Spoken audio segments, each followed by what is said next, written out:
Nüüd siis digiefekti juurde.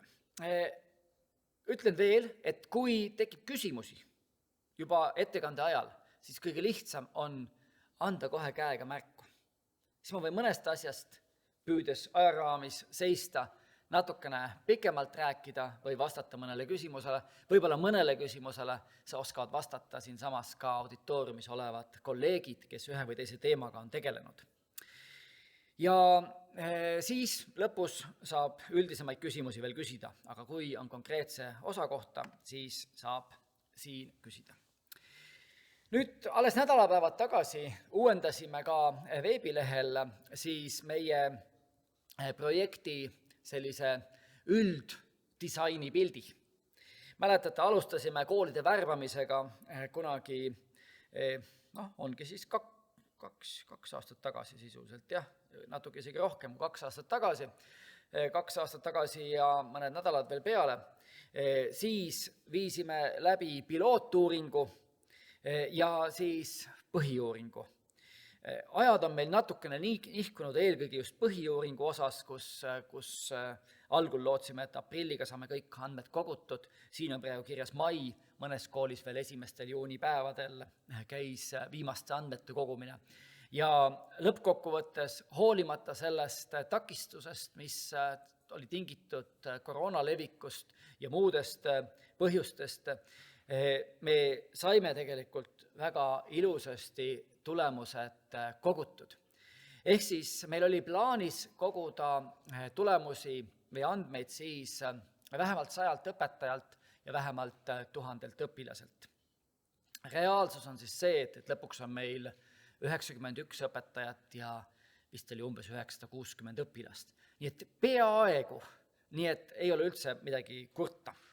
Ja kokkuvõttes võib öelda, et nii 3., 6. kui ka 9. klassis on meil kogutud andmeid enam kui 200 õpilaselt ja väga paljude erinevate dimensioonide kohta, et neid kokku pannes, omavahel sidudes, saame väga palju huvitavaid asju siit veel edasi uurida. Nüüd, mida me tegime võib-olla natukene vähem, oli see, kui algul planeeritud, et me ei teinud nii palju vaatlusi, nagu me algul planeerisime. No ei olnud võimalik, mõistlik, põhjendatud ka ühel hetkel ja niimoodi vaatluste hulk on mõnevõrra väiksem.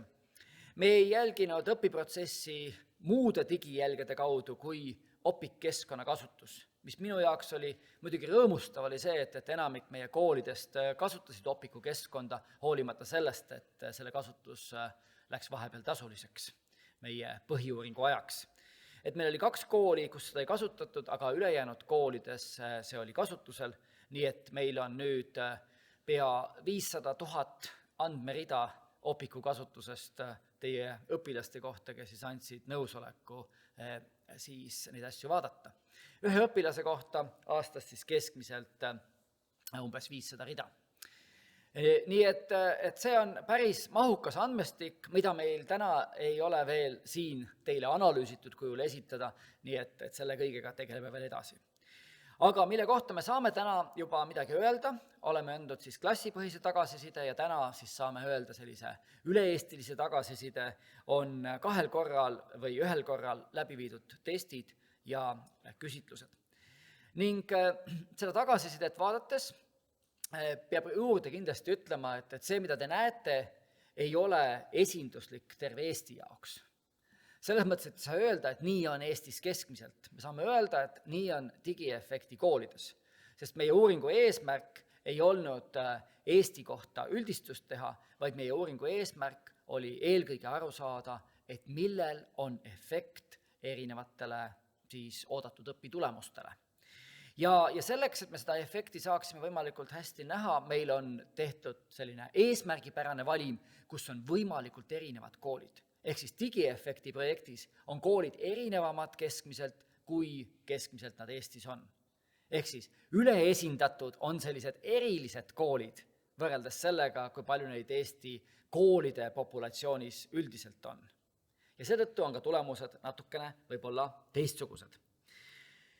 Ja mis veel, kui algul oli ka plaan, et näiteks rohkem koguda andmeid 2 korral, siis töö käigus selgus, et see ei ole põhjendatud, mõistlik, vajalik meie uuringu eesmärkide saavutamiseks ja nii on järjest vähenenud see kastikene, kus on siis 2 korral testid, küsitlused ja suurenenud see, kus on 1 korral testid, küsitlused, sealhulgas siis ka kõik õpetajatelt kogutud andmed on liikunud siia kasti, et siis 1 korral. Nii, ja tulemused on tulemas, eks ole, siis siit. Nüüd, mille kohta me andsime teile siis tagasi, et need samad 14 teemat, mis said välja toodud. Mina tavaliselt grupeerin neid 3 rühma. Üks rühm, siis siin vasakul üleval, õppemeetodid, digitaalsete õppematerjalide kasutamise viisid erinevates tundides. Et see on siis see, mida inimesed teevad. Ülejäänud 2 on need, et mis siis on tegevuse tulemus või siis millised on siis juba inimeste omadused, mitte alati võib-olla tegevuse tulemus, vaid on ka siis ütleme inimeste taustategurid, mis neid iseloomustavad. Aga esimene see grupp on siis tõesti, et mida tehakse ja seda me siis uurisime vaatluste abil ja lisaks vaatlustele siis said läbi viidud ka intervjuud, et aru saada, mis põhjusel, mis eesmärgil nii või teisiti tehakse. Siis teine grupp, siit need samad 3, 4, 5, 6, on siis erinevad pädevused, mida me hindasime 2 korral. Et nende puhul me nägime, et on põhjendatud siis muutuse eeldamine ja jõuame tagasi pärast andmete juures selle juurde, et võib-olla alati see muutus veel ei ilmnenud niisuguse lühikese aja jooksul, sest oludest tingituna meil jäi mõnikord päris lühikeseks see aeg, mis oli siis esimese ja teise hindamise vahepeal. Aga andmed on olemas ja kindlasti annavad need andmed ka võimalusi selle järelduse tegemiseks, et kuivõrd stabiilselt võimaldavad need erinevad hindamisvahendid, mis siin on välja töötatud, siis ka hinnata sedasama, mida nad hindama peavad.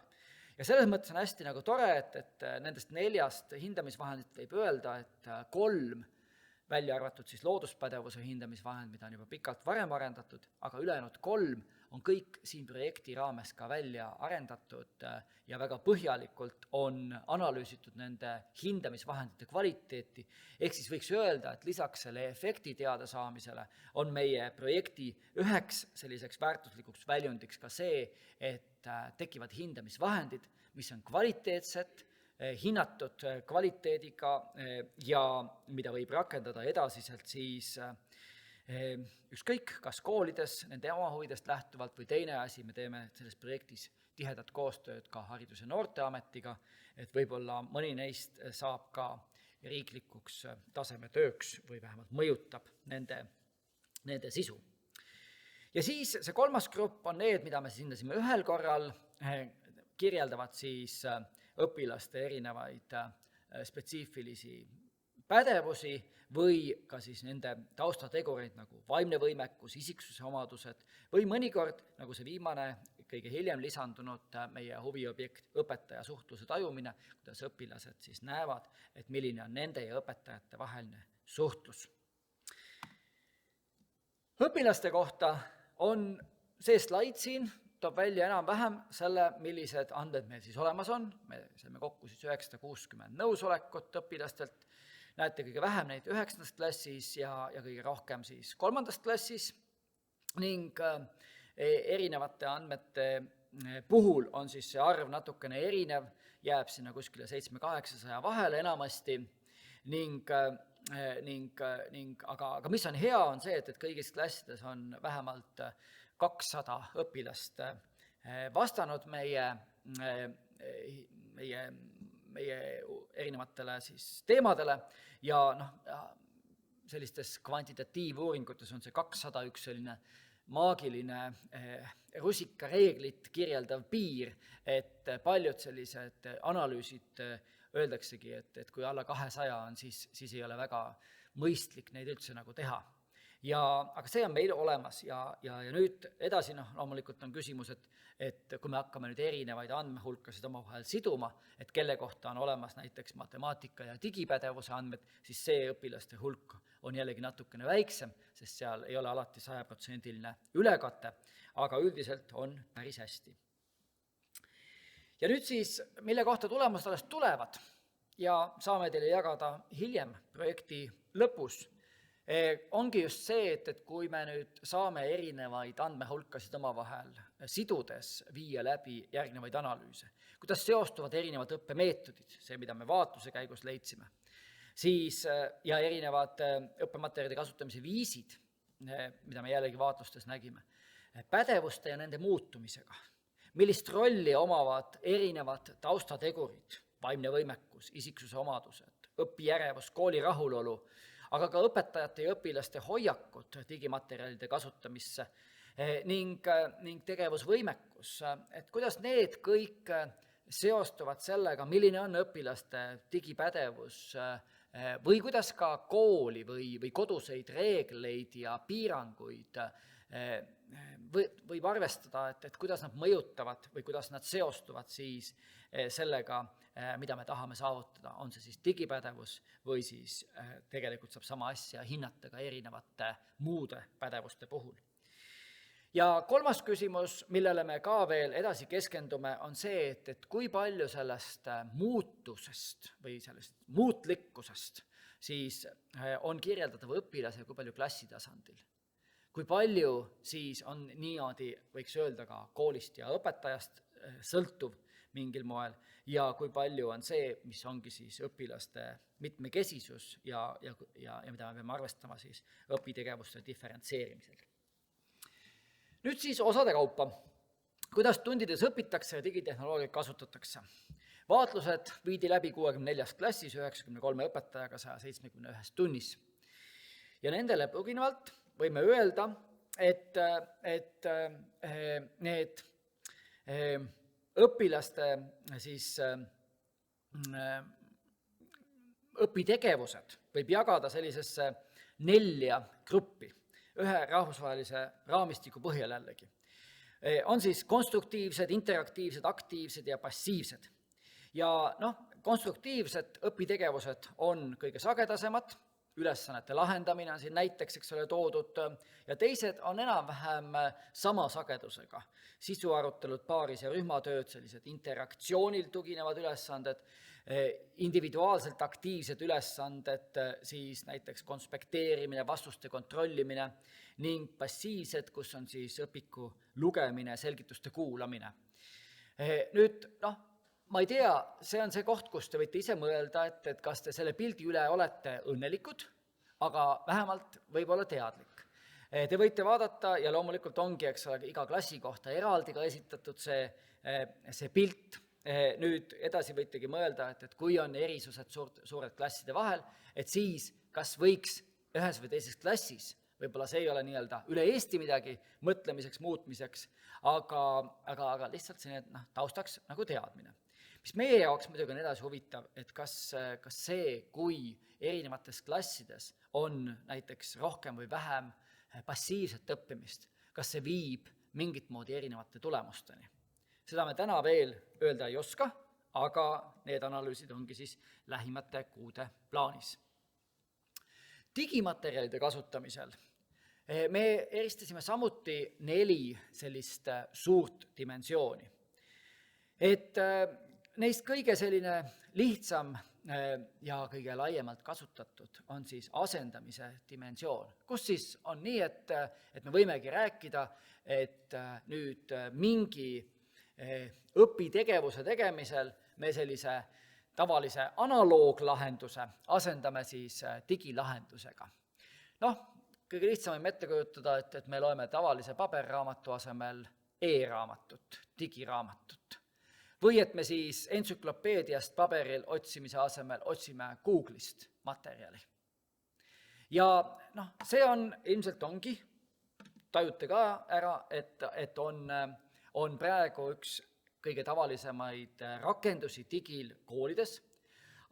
Ja mis veel siit nagu välja tuuakse, ongi see, et me ei hoia võib-olla enam füüsilist raamatukogu, nii nagu siin majas praegu on meil ülikooli muuseum, aga mõnda aega oli siin ka, võib-olla mäletate, ülikooli raamatukogu.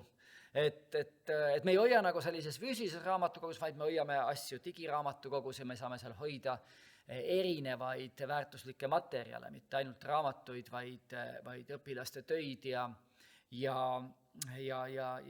igasuguseid muid ka selliseid digimaterjale.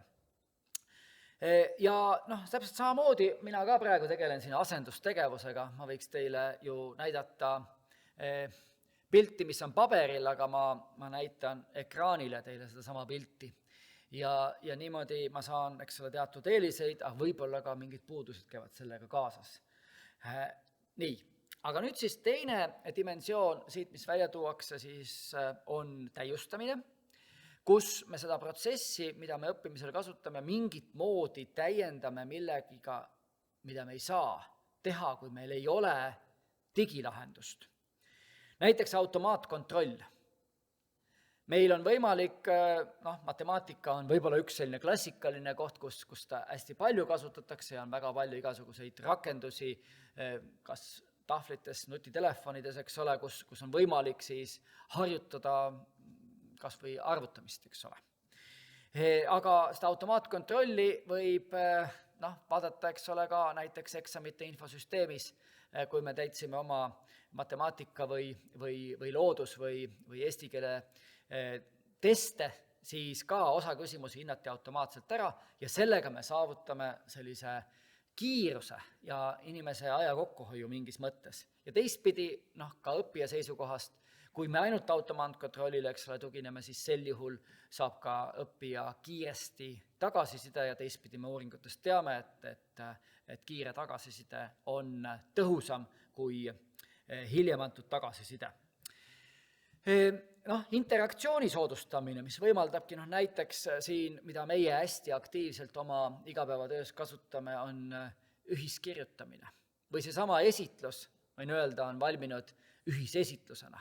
Samal ajal erinevad inimesed teevad oma slaide ja mina näen, mis sest, et inimesed on füüsiliselt kuskil eemal, mida nad parajasti on teinud ja saame niimoodi kiiremini, optimaalsemalt kasutada siis need võimalused ära. Ja ka täiustamist on omajagu palju kasutusel nendes tundides, mida siis meie kolleegid vaatlesid. Aga nüüd 2 sellist ülejäänud dimensiooni on need, mida esines hoopis vähem, ümbermõtestamine ja modifitseerimine. Modifitseerimine siis nendest veel natukene selline lihtsam, kus me siis tekitamegi sellise täiesti nii-öelda uuel viisil õppimise võimaluse, ümbermõtestamine, see, kui me muudame õppekorraldust, siin on hübriidõppe läbiviimine või virtuaalreaalsus. Virtuaalreaalsus me saame teha midagi sellist, mida me muidu õppida ei saa. Mina bioloogiaõpetajana alati mõtlen, et näiteks virtuaalreaalsuses meil kolleegid Koreast on teinud sellise toreda vahva virtuaalreaalsus lahenduse, kus mul on võimalik minna ise punase vereliblena mööda inimese vereringet rändama. Muidu ei ole mul seda võimalik teha, eks. Aga see saab reaalsuseks tänu selliste digilahendusteni. Ja nüüd seda ümbermõtestamist hübriidõppe mõttes muidugi oli näha erinevates tundides. Modifitseerimist oli mõnevõrra vähem. Ja 3. asi, mis nendest vaatluste järel toimunud intervjuudest siis välja tuli, oli siis see, et mis eesmärgil siis digitehnoloogiaid kasutatakse. Ja seal siis kolleeg Doris-Kristina Raave keskendus sellele hästi põhjalikult ja tuginedes siis jällegi ühele rahvusvahelisele mudelile, jõudis selliste dimensioonideni, et võib rääkida, et digi kasutatakse millekski, et see mingil põhjusel, et see on lihtsalt praktiline kas siis õpilase või õpetaja seisukohast vaadates, et see võimaldab paremini kaasata, jällegi eelkõige siin võib-olla õpilaste, aga ka natukene õpetajate seisukohast. Ja 3., mida võib-olla võiks veel rohkem oodata, kui rohkem oligi seda praktilisust ja kaasatust võib-olla näha, siis et need digilahendused võimaldaks ka õpiprotsessi tõhustada. Kas siis mõtlemisprotsesse või erinevaid õppeviise selleks, et õpitulemusi paremini saavutada. Need olid siis need eesmärgid. Ja nüüd, mida me siis veel siin edasi oleme uurinud, on see, et kas me nende erinevate digikasutusviiside ja eesmärkide põhjal võime näha, et meie õpetajad on, või siis ütleme, võiks öelda ka tunnid, tegelikult mitte õpetajad, need ei iseloomusta õpetajad, iseloomustavad õpetajate poolt läbi viidud tunde, on kuidagimoodi rühmitatavad. Vabandust jälle minu selline eksbioloogi kiiks, mis ei lähe minust kunagi välja, ma jään alati bioloogiks, ma jään alati õpetajaks ja seepärast sellist klasterdamist, mida siis tehakse biosüstemaatikas, mis oli minu uurimisvaldkond, on ka meil erinevates uuringutes suhteliselt palju. Ja see roheline kriipsukene siis eristab praegu siin vasakul pool neid erinevaid digitehnoloogiate kasutamise viise, mida te just nägite, ja paremal pool siis need 4 erinevat eesmärki, mis siis eristati. Siin on siis veel lisaks eelmisel slaidil on 3 pooleks jaotatud siis õpilase tegevuse tõhustamine ja õpetajate tegevuse tõhustamine.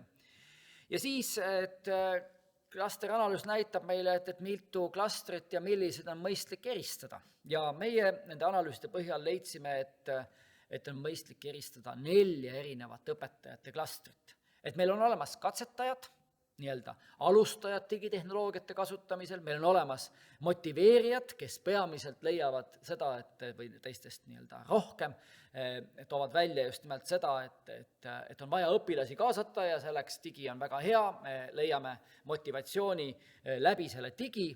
Siis on süvendajad, kes rohkem pööravad tähelepanu just selle õpiprotsessi täiustamisele ja mõtlevad sellele, et kuidas tõhustada õppimisprotsessi.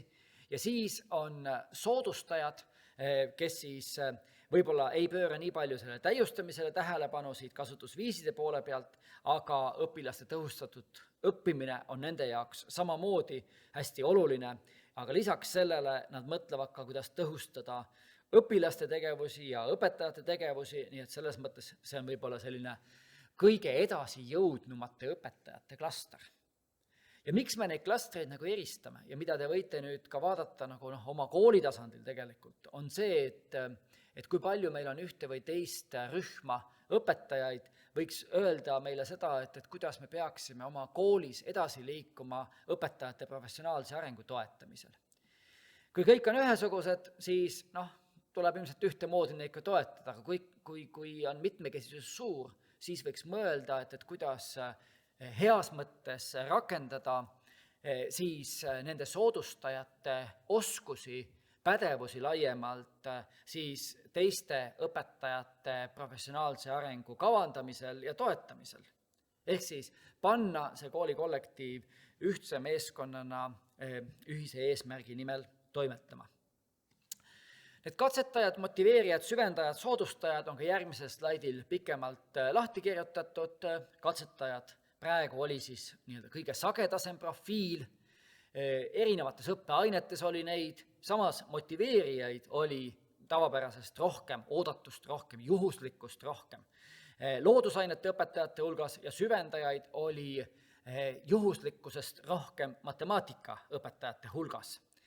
Ja see, mis need eristab, see suuresti sai juba eelmisel slaidil lahti seletatud. Võib-olla siit veel see, et soodustajate osakaal oli tegelikult kõige väiksem, nii et kui ma mõtlesin, et see on see koht, kus võiks olla justkui need kõige edasijõudnumad õpetajad, siis neid edasijõudnumaid oli nende vaatluste põhjal praegu suhteliselt vähe, mis tähendab seda, et hea uudis, meil kõigil on võimalik veel paremaks saada. Nüüd siis õpilaste juurde. Milline on õpilaste digipädevus? Seda siis vaatasime testidega 2 korral, lisaks olid siis ka küsimused reeglitest ja piirangutest 1 korral taustaandmetes. Ja digipädevuse pilt ühele slaidile kokku panduna nüüd siis 10 erinevat dimensiooni on siin. Need 10 erinevat dimensiooni jagunesid siis 3 suuremaks rühmaks. Üks rühm oli erinevad teadmised ja oskused, nagu digimaterjalide loomine, programmeerimine, suhtlemine ja operatsioonide tegemine digivahenditega. Siis teine grupp oli siis 2 dimensiooni erinevat käitumist iseloomustavad tunnused, enese ja teiste kaitsmine digimaailmas ning seaduslik toimetamine, reeglite järgimine. Ja siis oli meil eristatud pilootuuringu ja varasemate uuringute põhjal 4 dimensiooni digivahendite kasutamise hoiakuid. Ja edasiste uuringute käigus me oleme jõudnud tänaseks sinna, et tegelikult nendest ühte sotsiaalsete aspektide dimensiooni ei ole kuigi hea ja mõistlik eristada, nii et me oleme tegelikult oma edasistes uuringutes läinud sellega, et meil on 3 dimensiooni hoiakuid ja kokku siis 9 digipädevuse dimensiooni. Need digipädevusega seonduvad hoiakud, mis siis edasistes uuringutes on, käitumisega seonduvad hoiakud, tajutus, kontroll ja käitumise soov. Mis on andmete põhjal õpilaste nii-öelda üle-eestiliseks tugevuseks ja nõrkuseks? Tugevus digimaailmas suhtlemine. Saavad hakkama küll. Ei ole muret. Ja ei ole ka meil väga suurt muret, et nad ei oskaks ennast kaitsta ja teisi kaitsta seal digimaailmas. Ning oskavad ka luua erinevaid materjale, nii et need on need asjad, mida me võime kohe kiiresti mõelda, et kuidas me saaksime veel rohkem rakendada igapäevastes tundides. Või ka kodustes ülesannetes. Nõrkuste poole pealt, ei ole vist üllatus, et programmeerimisalased oskused ei ole kuigi head. Eks meil endilgi nad ei ole väga head.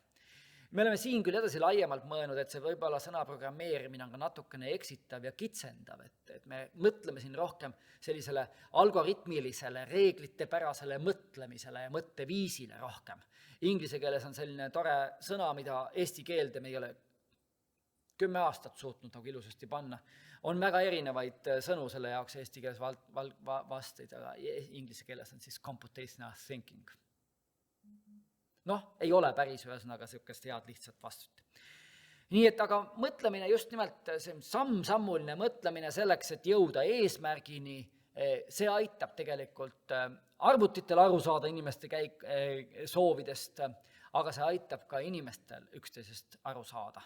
Kui me ütleme, esiteks teeme seda, teiseks teeme seda, kolmandaks teeme seda mõtteviisi võiks siis veel rohkem mõelda, arutada.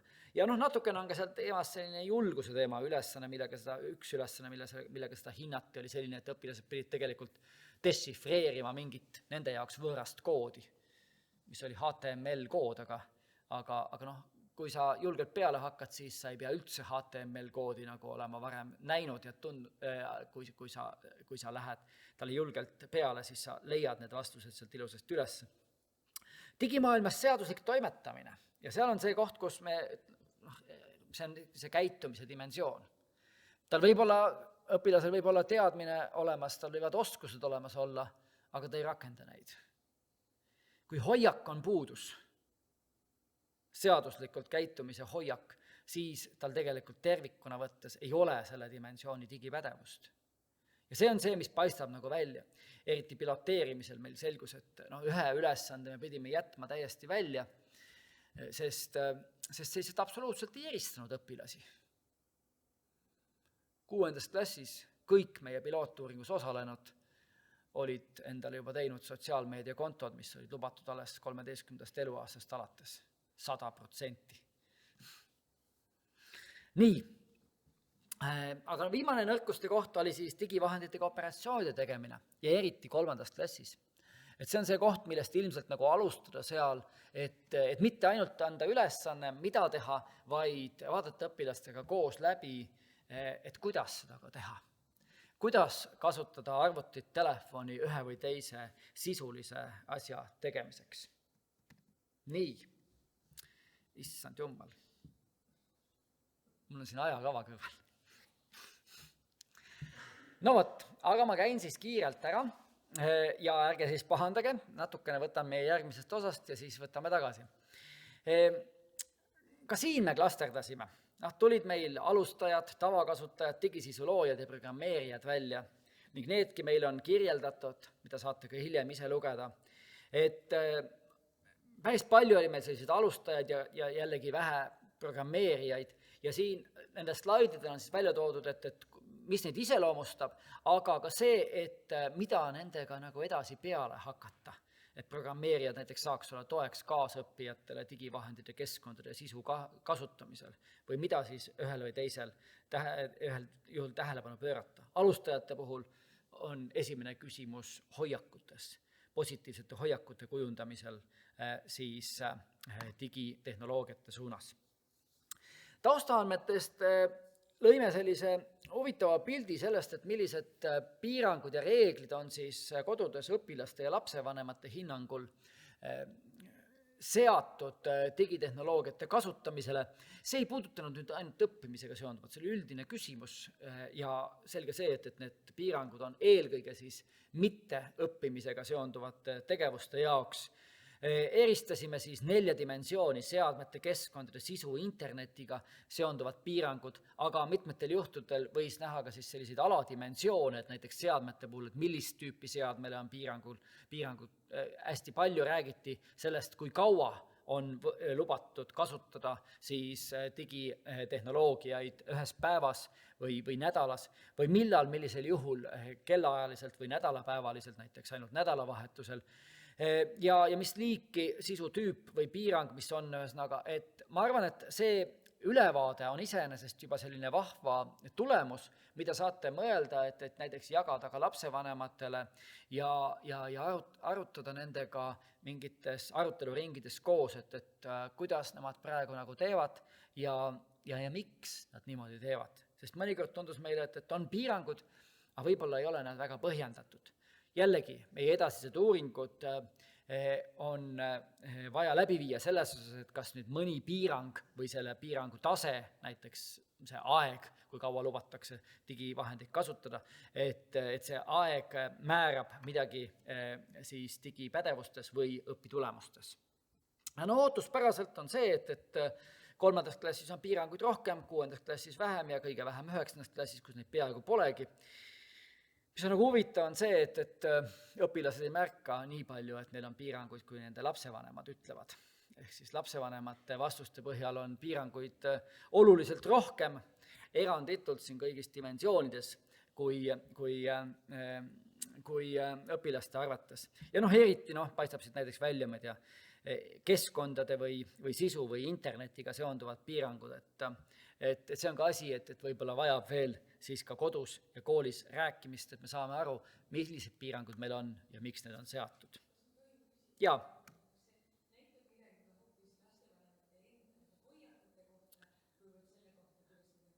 See võib näidata, sest see on nii-öelda enesekohane hinnang nendele piirangutele, mida me tajume, et meil kodus on. Jah. Võib küll olla just, ja võib olla see niimoodi just nimelt, et lapsevanem on piirangu seadnud, aga ta on seda teinud kuidagi ebatäpselt või niimoodi, et laps tegelikult ei olegi aru saanud, et piirang on. Aga trendid on samasugused, eks ole, et selles mõttes, et see, et kõige sagedasemad on seadmetega seonduvad, kõige vähem internetiga seonduvad piirangud, et selles osas on nagu pilt sarnane. Nii. Nüüd siis testid 2 korral, mis meil tegime, siis suhtlus, loodus ja matemaatikapädevus, suhtlusega seoses vaatame ka 1 korral küsimustikuga uuritud siis suhtlust õpetaja ja õpilase vahel. Suhtluspädevuse puhul eristati siis 3 dimensiooni, keelepädevus, pragmaatiline ja sotsiolingvistiline pädevus. Ja nagu tulemused näitasid, me hindasime seda kevadel-sügisel, siis suhteliselt stabiilne oli tegelikult sotsiolingvistiline pädevus ja see ei muutunud ka väga palju erinevate klasside lõikes, mis on jällegi omaette selline mõtlemise koht, et võib-olla seda just suutlikkust ennast selgelt ja asjakohaselt väljendada on vaja meil läbi kooliastmete rohkem tähelepanu alla võtta. Samas keelelise ja pragmaatilise pädevuse osas oli selgelt näha, et 6. ja 9. klass on siis ikkagi kõrgemal tasemel võrreldes siis 3. klassiga. Ja mis siit muidugi välja paistab, mis on ka meie edasiseks uurimiseks kindlasti üks küsimus, et kuidas õpilased vastasid teisel hindamisel teste, ehk siis, et kevade-sügise võrdluses mõnikord oli see vahe muidugi suhteliselt väike ja et see muutus ei olnud võib-olla enamasti küll statistiliselt oluline, aga mõnikord oli kergelt positiivne, mõnikord negatiivne, nii et see on asi, mida me peame ka edasi vaatama. Õpetaja ja õpilase vahelise suhtluse tajumisel me eristasime siis 8 dimensiooni, mida õpilased siis hindasid jällegi: vastanduvus, kehtestavus, juhtimine, abivalmidus, mõistvus, õppe kvaliteetsus, ebakindlus, rahulolematus, siin on ka põhjalikumalt seletatud, nii nagu ka klassidele antud tagasiside lehtedel. Mis välja tuua nendest tulemustest, siis kui võtta niisugune õpilaste hinnangul keskmine õpetaja, jällegi see on õpilaste hinnang, siin ei ole õpetajate endi hinnangut, siis mis on sellised nagu loogilised ja oodatavad, et tõepoolest, et õpilaste hinnangul õpetajad saavad väga hästi õpiprotsessi juhtimisega hakkama, mõistmisega, abivalmid on ja nad ei ole eriti rahulolematud ja nad ei ole eriti vastanduvad, kõik on hästi-hästi tore. Mis on siis ühest või teisest oodatud äärmusest natukene erinevamad, on siis kehtestavus, mille osas meie õpetajad on siis natukene erinevad, mitmekesisemad, võiks öelda. Mõned õpetajad on rohkem kehtestavad, mõned vähem kehtestavad ja sealt siis see keskmine tuleb ka hoopis kuskile keskkohta. Ja õppekvaliteedi dimensioon, kus siis õpilaste hinnangul on ka teatud erinevused. Aga üldiselt meie õpetajad on pigem klassiruumis domineerivad, sõbralikud ja õpilaste suhtes hoolivad. Looduspädevuse puhul hinnati siis, nii nagu riiklikes tasemetöödes põhikooli esimeses teises kooliastmes, analüüsi tõlgendamise ja kavandamise oskust ning ainealaseid ja uurimuslikke teadmisi. 3. klass oli 1, 6. ja 9. klass teine test ja olulist erinevust 2 hindamise vahel eriti ei olnud, aga vanuseklasside võrdluses oli. Oskuste osas tuli selgelt välja selline positiivne trend, et neid vähemalt kõrgtasemele jõudnud õpilasi oli siis, mida klass kõrgemal, seda rohkem ka protsentuaalselt. Ainealaste teadmiste, uurimuslike teadmiste osas oli siis erinevus see, kui 3. klassil küsiti teistsuguseid teadmisi, küsiti nende vanusele vastavaid teadmisi, siis seal oli neil ka nii ainealaste kui uurimuslike teadmiste osas kõrgemad tulemused kui 6. ja 9. klassis, samas kui 6. ja 9. klassis oli siiski ootuspäraselt nii, et 9. klass, kes sama testi tegi, mida 6. klassis tehti, oli siis ka parema tulemusega. Matemaatikapädevuse osas on minu jaoks nagu hästi tore, mul on hea meel, selles mõttes, et siin selle testi käigus, selle projekti käigus sai välja arendatud täiesti uus 6-dimensiooniline matemaatikapädevuse 6 aladimensiooni hinnata võimaldav test, mis siis eristab mitte ainult selliseid klassikalisi matemaatikas vaatluse alla võetavaid aspekte nagu protseduuriline pädevus ja esituspädevus, vaid spetsiifiliselt veel juurde seoste loomise, arvutlus, probleemi lahendamise ja kommunikatsioonipädevus, mis tegelikult tunduvad nii võttes kõik väga loomulikud ja olulised, aga me ei ole võib-olla neile piisavalt tähelepanu pööranud. Nendele erinevatele keskendudes me saame aga lõppkokkuvõttes mitte ainult matemaatikapädevust, vaid üleüldse mõtlemispädevust, võiks öelda, edasi arendada. Sest probleemi lahendamise pädevus võimaldab kahtlemata ka erinevates muudes valdkondades, kommunikatsioonipädevus samuti muudes valdkondades või arvutuspädevus, siis arendada õpilaste oskust, siis lahendada neil olevaid ülesandeid. Ja selles mõttes oli ka ootuspärane minu jaoks see tulemus, et protseduuriline ja esituspädevus olid õpilastel kõige kõrgemal tasemel, aga siis need teised olid mõnevõrra madalamal tasemel ning kõige nõrgem oli siis tegelikult arvutluse kommunikatsioonipädevus, et need on võib-olla need asjad, millele võiks siis kohe siit selle uuringu põhjal rohkem tähelepanu pöörata.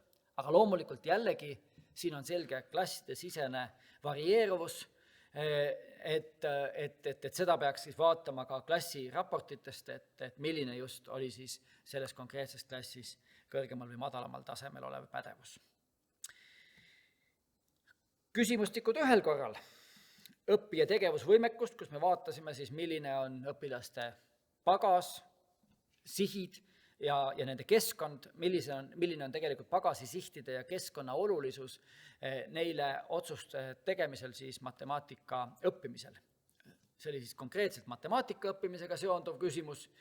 Tegevusvõimekuse dimensioonides nägite, et kõige rohkem õpilased lähtuvad siis enda pagasist Ja siin ei ole väga suuri erinevusi siis klasside vahel, aga mingid väikesed erinevused, seda oskate ka juba kooli rahulolu uuringust kindlasti lugeda oma tagasiside lehtedelt, et kui need samad usalduspiirid siin kattuvad, siis ei ole nendel kahel klassil siin olulist erinevust, kui siin 9. klassi või eesmärkide osas on erinevus, eks ole, siis 3. klassis siis tähendabki, et 3. klassis on eesmärgid võetud rohkem aluseks, mis on väga tore, kui eelnev pagas või siis olemasolev keskkond. Ja sama siis me näeme ka 6. klassis, aga 9. klassis näeme siis, et nii keskkond kui eesmärgid mängivad juba olulisemat rolli siis õpilaste otsuste tegemisel, matemaatika õppimisel. Õpetaja puhul võis siis siin silma jääda see, et me hindasime kõigepealt 2 dimensioonis seda planeerimisel ja digitehnoloogiate kasutamisel ja üldiselt võibki öelda, et ega suht sarnased olid õpetajate otsustusmehhanismid nendes 2 dimensioonis, aga mõned erinevused olid siin, et lühiajalised õppijatega seonduvad sihid olid planeerimise puhul olulisemad kui digitehnoloogiate kasutamisel. Aga üldiselt võib ka öelda, mis on hästi nagu tore tegelikult siin, on see, et kui me vaatame seda sihtide rida just, siis pikaajalised sihid on õpetajatel siis otsuste tegemisel palju olulisemad kui lühiajalised sihid. See on see, mis on natukene vastuolus sellega, mis on varasemad uuringud näidanud, kus õpetajatel on sageli hästi lühiajalised sihid nagu sellised domineerivad. Siin meie uuringus tuli väga ilusasti see, et pikaajalised. Ja veel enam, pikaajalistest siis olulisemad on need, statistiliselt olulisemad, need, mis siis puudutavad õppijaid, ehk siis meie õpetajatel on hinges oma õppijad, mitte iseendaga seonduvad pikaajalised eesmärgid. Või mõlemad on, aga rohkem on siis õppijatega seonduvad. Tähtis, et ei jätaks ka iseennast tahaplaanile. Õpipädevuse hindamisel siis hinnati nii käitumist, konteksti, motivatsiooni, afektiivseid reaktsioone, kognitsiooni, metakognitsiooni ja need on siis siin sellel slaidil ka täpsemalt lahti seletatud, nii et kui vaatate oma klassispetsiifilisi tulemusi, siis saate ka vaadata neid juhiseid juurde ja mõelda, et millele tähelepanu pöörata, kas aja ja jõupingutuse planeerimisele, oma käitumise planeerimisele või millelegi muule. Ja olulisemad tulemused on siis tegelikult see, et õpilaste motivatsioonis oli siis suur erinevus 3. ja 9. klassis, mis võib-olla ei ole teile ka üllatus, aga mõtelda võiks, et kuidas see õpimotivatsioon siis ei langeks oluliselt õppeaastate jooksul. Ja siis mõningad erinevused ka siin 6. ja 9. klasside enesekohastes hinnangutes. Siis hindasime veel sotsiaalemotsionaalseid oskuseid. Ka siin on mul hea meel öelda, et välja on töötatud täiesti uus hindamisvahend, millega on võimalik siis eristada 9 dimensiooni sotsiaalemotsionaalsetest oskustest. Kõik nad on siin üles loetletud. Ringiga on tähistatud siis need oskused, millele siis õpetajad andsid hinnangutes. Õpetajad hindasid 3., 6. ja 9. klassi õpilaste sotsiaalemotsionaalseid oskusi. Õpilased ise hindasid ainult 6. ja 9. klassis ja mõnel juhul olid siis see, et õpetajad andsid kõrgema hinnangu, hindasid oma õpilasi kõrgemalt, kui õpilased ise seda tajusid. Ehk siis need on võib-olla need 3 mõtlemise kohta, kus võiks mõelda, et äkki me ei ole märganud seda muret, mis õpilastel on oma enesekontrolliga, enesekehtestamise või emotsioonide kontrolliga.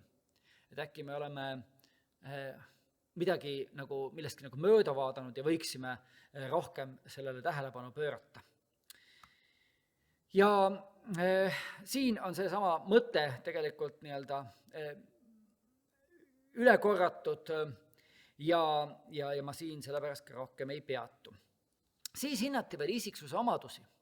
Jällegi, välja on arendatud uus hindamisvahend ja see võimaldab siis edasi ka hinnata erinevaid suurest viisikust tulenevaid isiksuse omadusi. Siin on välja toodud praegu, mis siis huvitavam tulemus oli neurootilisuse ja ekstravertsuse jagunemine soo ja klassi järgi, kus paistsid siis ka sellised märkimisväärsed erinevused, neurootilisust siis meenutuseks muretsemine, vihastamine, õnnetu olemine.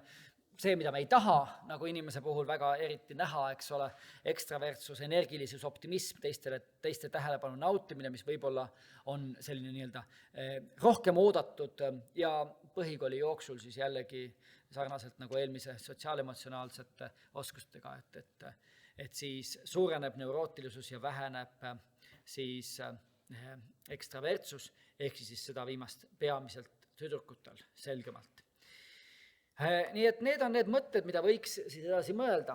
Ja mis on huvitav tegelikult minu jaoks siin oli see, et kui nüüd vaadata selle neurootilisuse ja ekstravertsuse omavahelist seost, siis siin pildil on praegu nende väikeste punktidena kõik meie õpilased. Ja need kolmnurgad on siis kõiki meie klasside keskmised, meil oli natuke üle 60 klassi. Musta värvi on kolmandad klassid, punased on 6. klassid ja rohelised on 9. klassid. Ehk siis jällegi paistab välja, et see ei ole ainult mitte nii-öelda indiviidi spetsiifiline, vaid see kirjeldab ka klasside vahelist erinevust, ehk siis, et osa klasse on millegipärast neurootilisemad kui teised, võiks nii öelda. Ja miks see nii on, ma ei tea, see on ka, ja mis sellest sünnib, nüüd muude tunnuste mõttes, ma ka veel ei tea, et seda me peame alles vaatama, milliste muude tunnustega see seostub, aga võib-olla see on ka, nüüd seostub kuidagi sellega, et millised on meie õpetajad ja võib-olla õpetaja saab kuidagi toetada õpilaste neurootilisuse mittekujunemist. Nii, vaimne võimekus. Kasutati 2 alltesti siis psühholoogide testist, mis on eksamite infosüsteemis olemas, kujundite labürindi ülesanne ja need on siin avatud ja näha on siin siis ka mõlemate testide tulemused, kus ootuspäraselt on 9. klassi tulemused paremad kui 3. ja 6. klassi tulemused, ka statistiliselt olulised erinevused ning midagi üllatavat justkui ei ole. Ma ühe asja siiski ütlen, mida me lõpuks slaidile ei pannud, et neid teste on ka varem kasutatud Eesti õpetajatega ja nüüd meie valimi puhul need tulemused olid siin paremad kui üldiselt Eestis hinnatud keskmisega võrreldes. Ehk siis see tähendabki, et meil on mitte selline üldistatav valim siin, me ei saa ütelda, et see on Eesti keskmine, vaid me saamegi siit vaadata meie erinevaid klasse ja neid siis hakata omavahel võrdlema. Millised on digiefekti õpetajad viimaseks? Küsimustikku õpetajad täisid ühel korral, vastati 91 õpetaja poolt. Keskmiselt nad on siis eelmise sajandi lõpus oma hariduse omandanud ja töötanud 13 aastat, kokku 19 aastat, aga oma koolis siis 13 ja ka teistes rollides töötanud ning 10 aastat võiks veel jätkata koolis, et jällegi võrreldes siin Talise andmetega, need samad küsimused, mida Talise uuringus küsitakse, siis need õpetajad, kes meil uuringus osalesid, on natukene, ütleks siis niimoodi, natuke teistsugused. Selles mõttes, et nad on valmis õpetama koolis natukene kauem kui keskmiselt Eesti õpetaja on valmis õpetama näiteks koolis. Ja nende vanus on natukene, karvakene, paar aastat noorem, kui on keskmine õpetaja vanus Talise järgi. Aga eks siin muidugi on veel mingid muud asjad ka, et Talise uuringus ei osalenud näiteks 3. klasside õpetajad spetsiifiliselt, et see võib ka olla niimoodi, et algklassides ongi keskmine õpetaja vanus noorem kui põhikooli vanemas astmes. Nii et sellised tähelepanekud. Aga rohkem sisulisem on siis see, et õpetajate digihoiakud on sellised, et käitumisega seonduvad ja tajutud kontroll, need 2 dimensiooni, mida me eristasime õpetajate puhul ka sarnaselt õpilastega, on päris nagu head.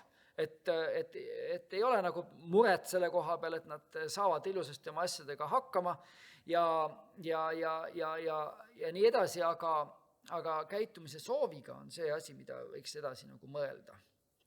Et see käitumise soov, ehk siis soov digivahendeid rakendada oma õppetöös on selline, et keskmiselt ütleme niimoodi, et pooltel on nagu olemas ja pooltel nagu ei ole ka. ilmselt teate ja tunnete ka ära. Aga noh, võiks veel öelda, eks ole, et ju ilmselt ka suurema tõenäosusega need, kellel see soov pigem on olemas, osalesid digiefekti uuringus, et õpetajatel oli ka võimalus uuringust loobuda. Nii et see on kindlasti üks koht, millega alustada, kui õpetajate professionaalse arengu plaane teha, et kuidas arutada, miks võiks olla see digivahendite kasutamine siis hariduses hea. Ja mis oli minu jaoks võib-olla natukene isegi üllatav, aga positiivses mõttes üllatav, õpetajate hinnang digivalmidusele. Et ei ole tegelikult eriti takistavaid tegureid siin 4-palliskaalal 1-4 tulemused siin 2,1 või alla, et ei ole puudust digiseadmetest, ei ole need digiseadmed halvad, ei ole digikeskkondadest absoluutselt puudust, see on siis kõige madalam tulemus, eks ole siin. Ja ei saa öelda, et ei sobiks need olemasolevad digikeskkonnad. Võib-olla digisisu on kõige kõrgem, aga ega see ka midagi kõrget ei ole, et eks ole, see 2 tähendab ju kõigest, et see väga vähe on nagu mureks see digisisu puudus. Et tegelikult on kõik olemas. Et küsimus ongi eelkõige siis selles käitumise soovis. Kõik on olemas, aga ikka ei taha. Miks? Seda peab, eks ole, siis arutama, mõtlema. Ja nüüd siis ütleks küll, et aitäh teile kõigile meie koolidele, kõigile uuringus osalenutele, koolidele, mitte ainult õpetajatele, koordinaatoritele, vaid kahtlemata ka kõigile õpilastele, nende vanematele, kõigile teistele, kes on moel või teisel kaasa aidanud.